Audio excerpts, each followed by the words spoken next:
सलाम अलैकुम। बात करें भाई, किस मुल्क से कॉल कर रहे हैं आप? वालेकुम अस्सलाम वरहमतुल्लाहि वबरकातुहू। जी जनाब। मैं साउथ अफ्रीका से बात कर रहा हूँ। हसन साहब, लयारी साहब, मैं साउथ अफ्रीका डरबन से बात कर रहा हूँ। अल्लाह आपको इज्जत जीशान। दे क्या।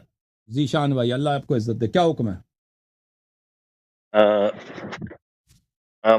मैं ये कहना चाहता हूँ कि माशाल्लाह अल्लाह ताला ने आपको बहुत इल्म से नवाजा है। अल्लाह पाक आपको जी सलामत रखे जी। और आपकी इल्म में और इजाफा करे, थैंक यू जनाब। क्योंकि जो बातें हैं आप जो बताते हैं सारी,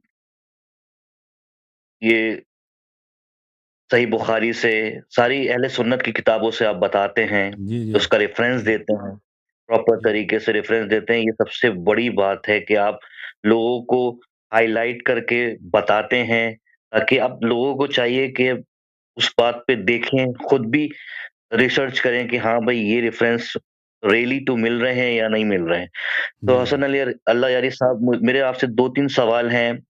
आप जी। बात बिल्कुल दिल से करते हैं, सच्ची बात करते हैं, अच्छी बात करते हैं और मैं आपसे बहुत एहतराम करता हूँ और मैं अहले बैत का बहुत दीवाना हूँ। जी नबी जी करीम सल्लल्लाहु अलैहि वसल्लम के बाद अहले बैत ही तो हमारे लिए वही द दीन तो हैं। जैसे जी नबी करीम सल्लल्लाहु अलैहि वसल्लम ने नमाज़ पढ़ी थी, वैसे ही अहले बैत ने उसको उसको सब स वो किया था, लेकिन उम्मत को चाहिए था कि अहले बैत के साथ जाएँ। जी जी। ख़ैर, जो होना था वो तो हुआ, लेकिन मेरी सवाल ये है कि नबी करीम सल्लल्लाहु अलैहि वालैहि वसल्लम ने एक बद्दुआ दी थी, हतम पे नालत और उसकी औलाद पे नालत। ये बात हम्म। सही है? सही बुखारी में है। हकम हकम पे जी, हकम लानल्लाहुल हकम वन हतम मुबला। पे नालत, वो हाँ, हाँ। हतम पे नालत और उसकी औलाद पे नालत और जी उसको जी जी दरबदर किया था। जी बिल्कुल। तो हज़रत उस्मान ने फिर अपनी बेटी की शादी उसी नालती से क्यों कर दी? तो चचा था ना, उस्मान का सक्का चचा था वो। अफान का भाई था वो। तो नहीं, नहीं, जब जब जब मैंने ये सुना है और मैंने पढ़ा भी था मैंने, शायद मैं भूल ओ रहा हूँ, भाई, लोग जो है ना, क्योंकि जब नो लोग इस्लाम के खातिर, नबी सल्लल्लाहु अलैहि वसल्लम के खातिर अपने रिश्तेदार को वो छोड़ते हैं, अपने रिश्तेदारों से वो दुश्मनी करते हैं जो जिनके दिल में ईमान हो। जिनके दिल में ईमान नहीं है वो अब पैगंबर को गलत समझेंगे, अपने रिश्तेदार की वो इज्जत करेंगे। ठीक है ना? तो ये जो उस्मान का जो चचा है, सक्का चचा अफ़ान, वो अफ़ान का भाई हकम, ये माँ बाप इनके दोनों के एक हैं, और ये दोनों बहुत गलत आदमी थे, अफ़ान भी और हकम। और बिल्कुल खुसूस हकम जो था रसूल पाक सल्लल्लाहु अलैहि वसल्लम का पक्का दुश्मन था। वो ऐसा दुश्मन था कि बिल्कुल बेहुदा किस्म का जो दुश्मन होता है ना, जो मजाक उड़ाता है, ऐसी शक्लें बनाता है, इस तरह जोकर आदमी था वो। तो वो एक दफ़ा वो फिर मुसलमान हो गया। मुसलमान आने के बाद वो मदीना आ गया। तो मदीना में जब आया था तो वो रसूल पाक सल्लल्लाहु अलैहि वसल्लम की नकल उतारता था। तो एक दफ़ा रसूल पाक सल्लल्लाहु अलैहि वसल्लम जा रहे थे, तो पीछे से वो आके वो नकल उतार रहा था, अपने शक्ल जो है छिपकली का शक्ल बना रहा था।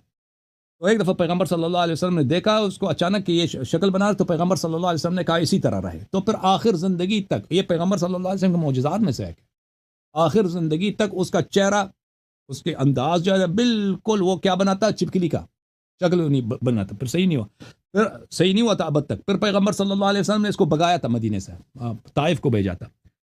और ये कहानी इसकी बड़ी लंबी है, कभी इस पर तकरीर करेंगे 1-2 घंटे, मसादर दिखाएंगे। फिर उस्मान ने जो है पैगंबर सल्लल्लाहु अलैहि वसल्लम के वफात के बाद इसने बड़ी तमन्ना की थी, सिफारिशें की थी इसकी वापस लाने के, अबू बकर को। अबू बकर ने नहीं माना। अबू बकर ने कहा कि उसको पैगंबर सल्लल्लाहु अलैहि वसल्लम ने उसको जला वतन किया, तो मैं उसको कैसे वापस ला सकता हूँ।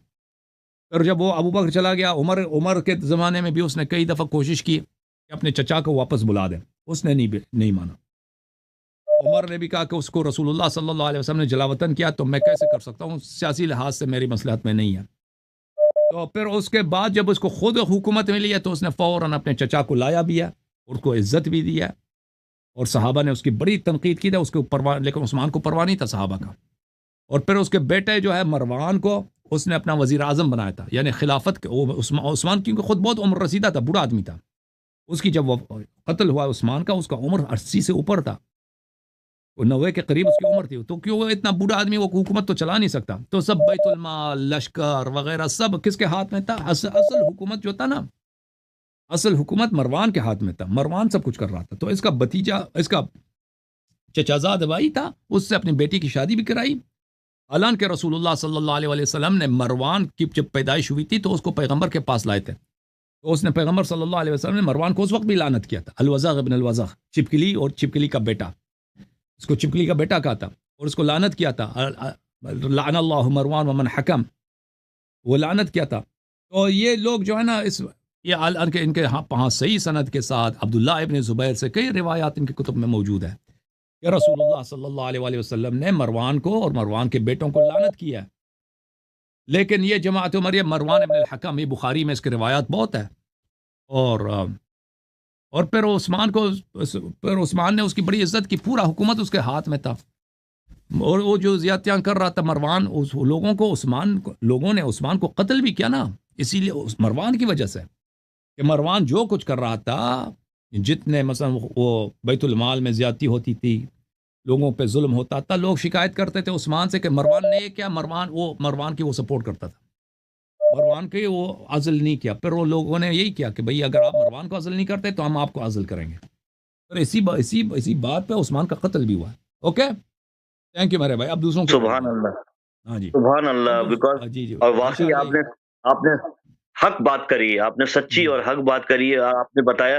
تو یہی میں سوچ رہا تھا کہ حضرت عثمان کو بالکل احساس نہیں ہوا کہ یار میں کیا کر رہا ہوں، اور میں نے نبی صلی اللہ علیہ وسلم نے ان کو در بدر کیا تھا، نالت دی تھی، اور میں اسی نالتی کو اپنا داماد بنا رہا ہوں۔